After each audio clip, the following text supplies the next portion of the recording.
Kaugnay sa issue sa pagitan ng mag-inang sex bomb Easy at ng kanyang anak na miyembro ng LGBTQ na si Andre aka Sofia ay isa ng drag queen. Matatandaang nagpalitan ng mensahe ang mag-ina sa social media na talaga namang umani ng samut-saring reaksyon mula sa netizens. Mula kay Easy, isang mahabang post ang kanyang pinakawalan sa social media para kay Andre. Base sa summary ng post, hindi niya ito suportado sa pagiging drag queen ng anak dahil labag ito sa kanyang Kristiyanong paniniwala. So if my children, the four of them, will do something that is against the faith that I have in Christ, that will I disagree. I point them to Jesus because with that, I will be secured with their future. The best I know I can give to my children more than richness, fame, and all. Sino ba namang magulang ang gustong mapahamak ang anak when all your motive is to save them sa mas masakit na pwede nilang maranasan?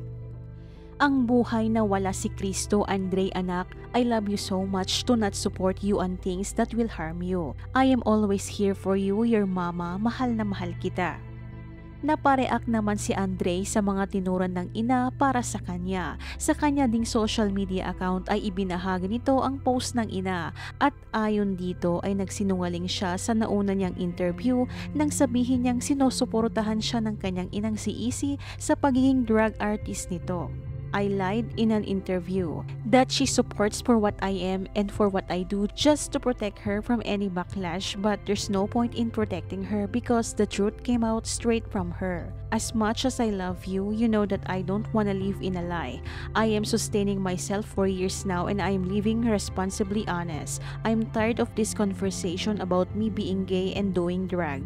I wanna end this argument by saying that I wanna live my own truth and someday you will be proud of what I will become. I love you so much, Mom, but this isn't healthy for me anymore. I hope someday you will understand how it feels to be in my shoes. I miss you, but you're not bringing me any comfort and compassion I deserve. Samantala, hindi lamang ang mga netizens ang nagpahayag ng kanilang saloobin hinggil sa isyu ng mag-ina, pati na rin ang showbiz reporter na si OG Diaz. May maanghang itong pahayag kay Easy. Ayon dito, mas kasalanan umano sa Diyos ang kaipokritahan ni Easy. Teka lang naman dito kay sex bomb Easy at sa drag queen na anak nitong si Andre ha, sasawsaw lang ako ng slight. Nung una, tanggap mong bakla ang anak mo, ipinagmalaki mo ngang dalaga na ang anak mo tapos ngayon, may nagpa-realize lang sa'yo na parang kasalanan ang maging bakla, wini-wish mo na sana ay magising sa katotohanan ang anak mo.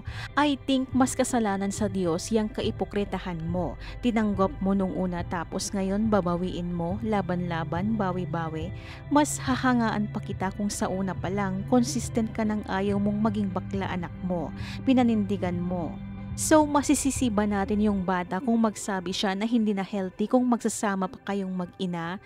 Diyos ko, kahit maging pusa o sirena pa yung anak mo, someday anak mo yan, tanggapin mo. May purpose ang existence niya sa mundo, hayaan mong hanapin niya at tanggapin mo ang anak mo kung hindi naman nanghahamak o nang-aapi ng kapwa. As long as hindi naman siya gumagawa ng illegal, hindi sakit ng lipunan habang happy naman siya sa kanyang mga ginagawa, payagan mo na. Anong gusto mo, tunay na barako pero adik? Maging barakong ama someday ang anak mo pero irresponsable at anak ng anak lang? Maging barakong politiko yung anak mo pero kurap?